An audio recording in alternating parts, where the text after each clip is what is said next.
Welcome to the Jill on Money Show. It is Monday, January 24th, and I know the excitement is brimming over. Tax season officially opens today. I know. I'm sorry. But look, it's going to be a crazy tax season. We talked about it. We are going to conduct an interview with Ed Slott. We're going to make sure you know what you need to know about this tax season. Just go easy. Don't have great expectations that it's going to be like smooth sailing, because there are going to be some stumbles along the way. If you have questions about your tax situation, shoot us a note. Just go to jillonmoney.com, click the contact button. It's right there. And we would be delighted to walk you through what you need to know about this tax season. And if it is something other than taxes, we're also happy to hear from you. Maybe it's retirement. Maybe you're just getting started. Maybe you've got a brand new job. Maybe you're considering a new job. I don't really care. Neither does Mark. We just want to know what's going on, how we can help you. Don't forget to check the box that says, would you be willing to come on the program? If you are, it's so much more fun. So just check that box and we're here for you. Okay, so here's something a little bit different. I am inviting you guys to join a webinar. Yeah, I'm co-hosting a webinar with Brent Weiss. He's a certified financial planner and head honcho, one of the head honchos, I should say, over at Facet Wealth. The webinar is called Your Money in 2022, What's News, What's Noise, and What You Need to Do. We'll put a link to the registration in the show notes, but it's going to be fun and it's going to be, an hour. It's not going to be 5 hours, okay? It is on January 27th at noon Eastern time. There are limited spots available, so you should register if you can. All right, so check it out. So today we have a very good news bit here because this very patient listener named Skip, we tried to connect with him last week. We had technical snafus. Do you know how great Mark is as an executive producer? He wanted to get Skip on the air so much that he actually took the time and said, Skip, let's figure out how to make this work technically. And Skip, Mark got in touch with you and you did a little dry run. So let's hear how you sound. Skip, go for it. Hi, I'm Skip. Can everybody hear me? You sound good. And you got a nice voice. So Skip is on the line from Connecticut. And Skip, you wrote to us about what? What can we help you out with today? So here's the situation. And first of all, let me stop by saying, listen, we are big time listeners of your show and enjoy just hearing other people's scenarios in terms of what their investments and what their financial pictures are like. And everybody's situation is a little bit different, but I got to tell you, you've helped us a lot over the years, and I just wanted to say that first. Thank you. That said, our situation is a little bit complicated, so I'm going to try to summarize it. But I'm turning 62 in February, and I'm looking at retirement. My wife is 51. She is looking to continue her career until at least 55. And we've accumulated assets over the years, and generally we feel pretty good about where we're at. But we're not financial planners. We think we're doing a good job. And I just wanted your perspective on, based on what I'm about to share, whether or not I feel that I'm positioned to retire at 62 and my wife is going to continue. One of the reasons that I'm reaching out is we did a little bit of a analysis which outlined what we spend or what I spend on an annual basis. So I have a pretty good handle on that. But one of the things that I was concerned about is I ballparked the fact that I spend about $50,000 a year. And when I went back and actually crunched the numbers and literally accounted for what I spend for gas, what I spend for going to big box stores, it was more like $100,000. Isn't that amazing? I just want to stop you right there. I know exactly what you mean. So there is a part of this planning process that is eerily familiar to anyone who has ever thought about diet. And that you sort of say like, I know I'm doing fine. I eat this many meals. But then, you do one of these crazy diets. One of the things that they encourage you to do, say at a place like Weight Watchers, is like write down everything you eat. And then once you do that, you're like, whoa, oh my goodness.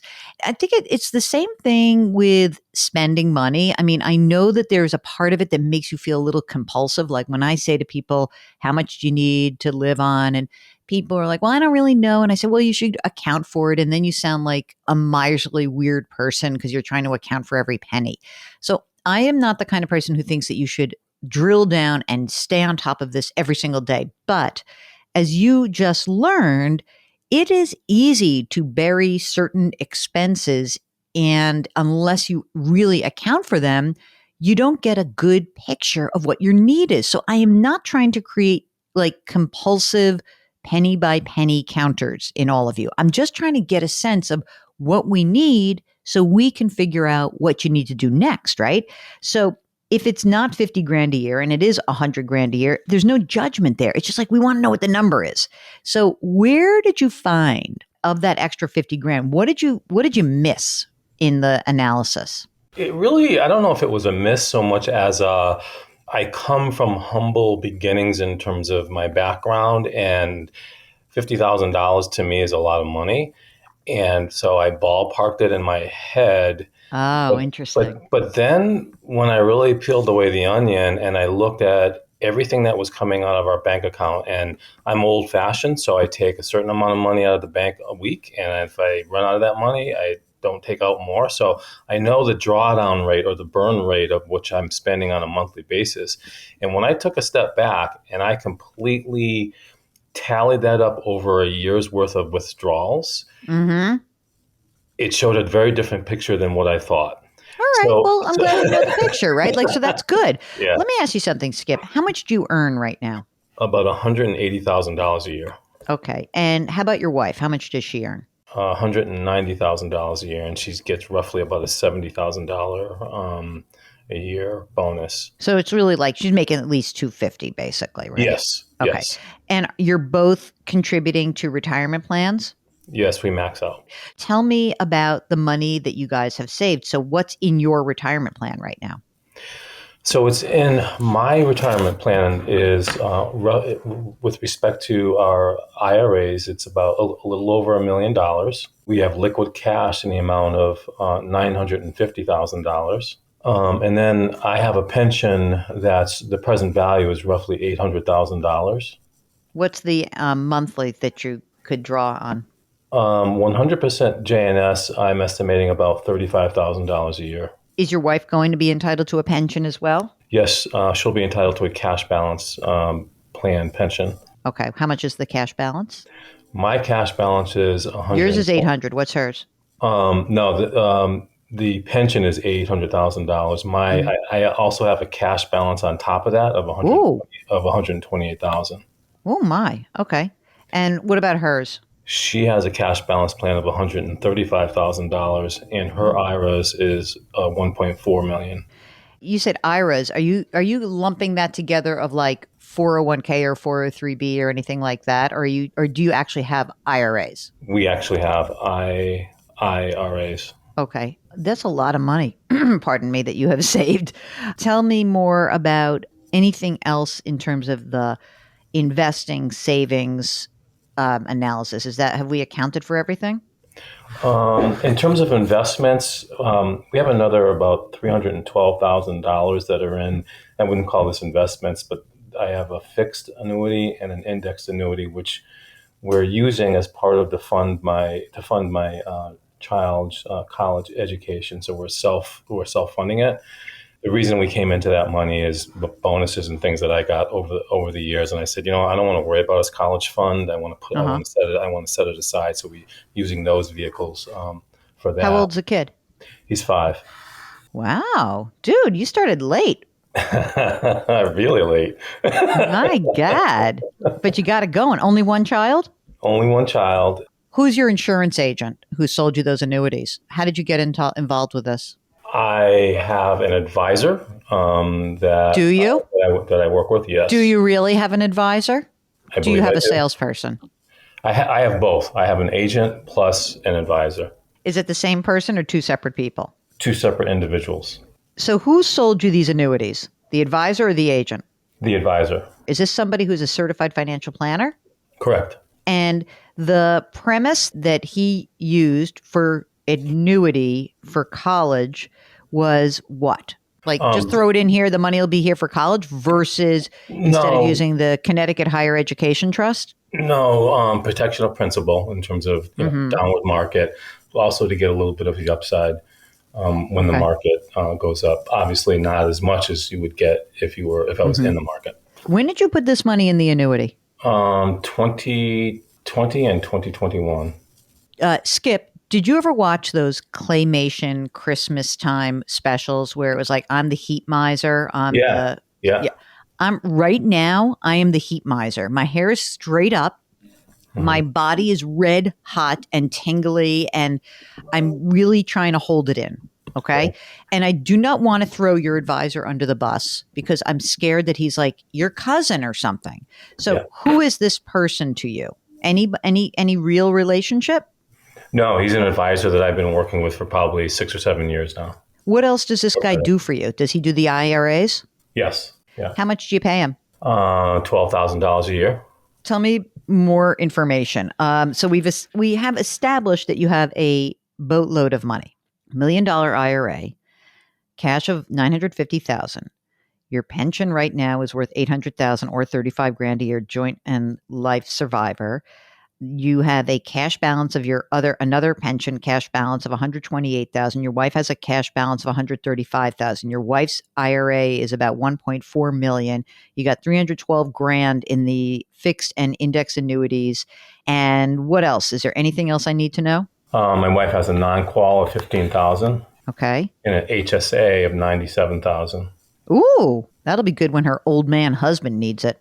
Well, I have one too for 32K. That's great. That's a very good thing to have for the future for you. When you retire, what happens for health insurance? Do you guys get it from her work or do you have an ongoing health insurance ability through your employer? I get it through her work. What happens in 5 years is that she retires, you're on Medicare. Then what does she do for health insurance in 5 years? She's actually pumping up her non-qual Mm-hmm. so that if she decides to leave at 55, which she probably won't, but if she does, and sometimes that's not our choice, Yeah. we'll have sufficient funds to cover healthcare. Okay. Fair enough. And so her non-qualified, you said, is 15,000 right now? Correct. And that's in addition to your non-qualified cash of 950,000, right? That's right. Okay. How about your house? What's it worth? 400K? Mortgage? None. Wow. Any debt? Any other debt? No debt. We know that you need to spend 100 grand a year. That's your real number. At age 67, what's your social security? $3,227. You know, you're not going to spend $300,000 on college. Is that just like, did you overfund that because you figured, college, grad school, and we're done? No, we weren't. We weren't specifically. There's a question mark whether or not he's even going to attend college. So we just wanted to, since we had the money, we wanted to set it aside. Oh, So that's different. Why is that? Is he special needs of some sort? no, I just don't have a lot of confidence in whether or not we don't know whether or not he's going to go on to a higher ed or do something different. But I wanted to make sure that I have something set aside for purposes of being able to help him out to the extent that he actually needed it. And then we'll have access to those dollars later. I see. Okay. Is that why the advisor suggested the annuity? Like, did you have that conversation with the advisor? And he said, well, I'm just trying to say that is Yes. Yes. right. Yes. So, yes. okay. So now we're letting your advisor off the hook a tiny bit for that because it sounds to me like you sort of wanted something in between. Like, I want to say for college, but if he doesn't go to college, I don't know. Maybe I want something else. That's exactly right. Right. Okay. Exactly It was still a crappy advice. It was still an absolute crappy piece of advice. And I'm going to explain why. Let me go big picture with you. Okay. I got your picture, right? You ready? Yeah. Yeah. You're in great shape, like completely great shape. You could create your own little pension plan with all the money that you have accumulated. Yeah. Okay. Yeah. But like, it sounds to me like you do like a little bit of consistency. So let's just pretend Correct. your pension benefit at 35 grand a year. Does that start at 62? No, I won't start my pension benefit until 65. Okay. So let's just say that let's just play it out let's just pretend you did it at 67 for the heck of it. Okay. At 67, you've got your pension and your Social Security, which is about $73,000 pre-tax, of course. I'm not even going to include your wife's Social Security right now. Okay, just like putting that aside. At 67, So we're going to have 5 years that we have to finance. I get it. But, your wife's working. You can just essentially live off of her income for the next 5 years, right? At age 67, you've got $73,400 coming in, pension and your Social Security. You have so much money that you can generate, let's just say, really back of the envelope here, 1, 2, 3, it's almost like $4 million that you have. There's no problem. You can generate all of the money you need to float your retirement for a long time. Like you're not running out of money, the kid's going to get money. I am pretending that all the annuity money is spent on him, okay? So, what you're looking at here is a situation where you've plenty of money to generate what you need. So even if I said you have your $1 million, right, in the IRA, she's got 1.4. Let's say out of your cash, I'm going to pretend that we're only going to have access to 600 of that cash. I don't know why. I'm just going to do it for the heck of it.